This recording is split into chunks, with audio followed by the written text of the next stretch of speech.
Well, it's been a rough start to the season so far for my area. We've been getting so much rain.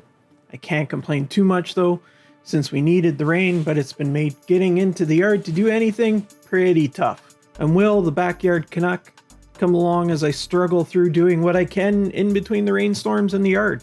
My lawn overall is looking okay, decent color and thick with all the rain. In my area for the month of May, we usually average around 75 millimeters, or for our American neighbors, around 3 inches of rain in the month of May. This year, we've had around 115 millimeters, 4.5 inches of rain, and it's been pretty constant every couple of days. Again, this is good for the area, and as we had a dry winter and lack of rain last year, so we were under threat of a drought if it continued, but it has made some serious challenges for my yard. I've had some low spots in the lawn that I showed in a video at the very start of the season that has had water just pooling in it and killing the grass.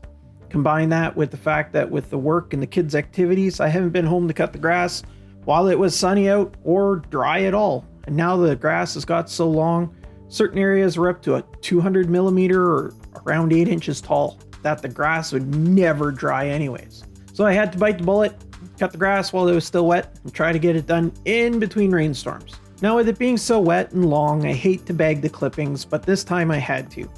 Otherwise the grass clippings would clump and smother the grass underneath. Also, I should have set the mower up higher to cut off less at once and bring the height of cut down over time. Less stress on the grass this way and less opportunity for disease pressure. I would have done that if it wasn't going to be raining for the next week, and I could get into the lawn and cut it again in a few days. So time to drastically cut it down to my normal height of cut. My mower struggled in places, the grass bogging the mower down hard. Quite a few times I had to just tilt the mower up to allow the clump wet grass to just blow out the bottom because it couldn't even get into the bag, it was clumping so bad. Emptying the catcher over and over and over again. There were times I couldn't get 2 passes around the yard without emptying the catcher. Ivan originally was deciding to ride his bike around the yard behind me, but the grass was too long, so he decided to help me cut the grass with his bubble mower, though he still refused to take his Paw Patrol helmet off. After about 2.5 hours of cutting, I was finally able to get the wet lawn cut, and the 7 bags of yard waste felt like they weighed a ton due to being wet. Once again, being the terrible content creator that I am, and being in a rush because the rains were coming, I forgot to take a full photo of all the yard waste bags, as the photo is missing 2 bags as they were already in the truck.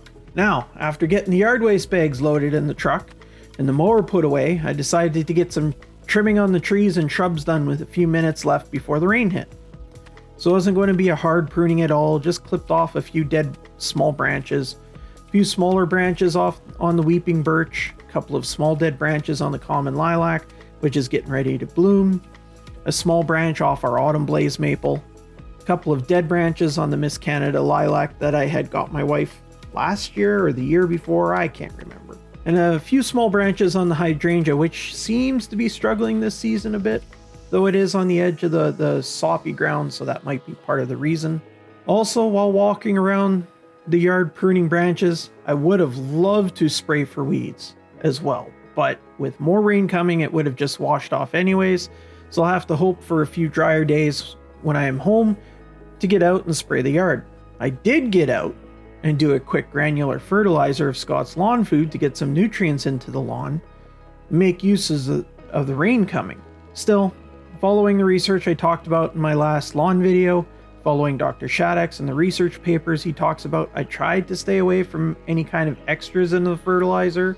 Without using straight urea or ammonium sulfate, the generic Scott's Lawn Food with its 3002 was fine, and I found it on sale at PV Mart. Again, my channel is meant to be able to help people follow me along using stuff that you can find anywhere in Canada.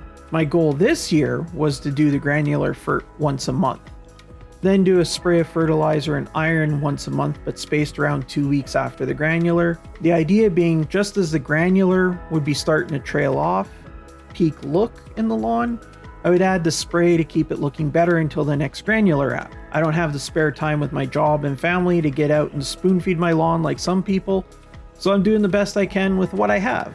I had just finished up and was cleaning up in the garage when the rain came within a few minutes of me finishing everything. By the time I made it inside, it was raining hard. Well, at least the grass was cut and fed. Wish we had some more time to get the garden planted, but it is what it is. Time to grab a cold one, sit down and watch the rain. Hopefully I'll see you all next time. Cheers.